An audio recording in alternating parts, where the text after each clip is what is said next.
চার শ্রেণীর মানুষের কথা নবীজি বলেছেন। এক শ্রেণী হচ্ছে সেই ব্যক্তি যে নিজে সুদ খায়। কারা কারা খাই? এবার হাত উঠান, কারা কারা খান? আলহামদুলিল্লাহ। দ্বিতীয় শ্রেণী যারা খায় না কিন্তু মানুষকে দেয়। এবার দেন কারা কারা? আচ্ছা। 3 নাম্বার, খায়ও না দেয়ও না, খায়ও না দেয়ও না, সাক্ষী থাকে। সাক্ষী আছেন কারা কারা? সাক্ষী অনেক জনে আছে।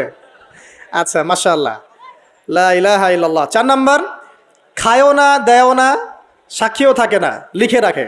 এবার লেখেন কারা কারা? এইবার তো মুশকিল।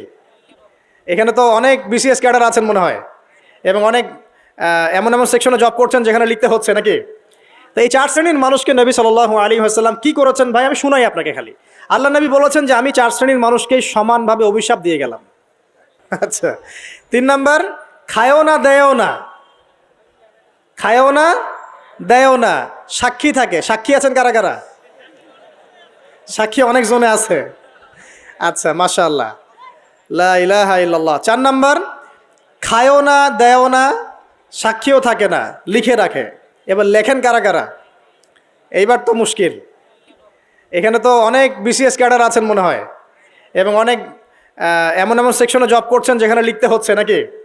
তো এই 4 শ্রেণীর মানুষকে নবী সাল্লাল্লাহু আলাইহি ওয়াসাল্লাম কি করেছেন ভাই, আমি শুনাই আপনাকে খালি। আল্লাহ নবী বলেছেন যে আমি 4 শ্রেণীর মানুষকে সমানভাবে অভিশাপ দিয়ে গেলাম।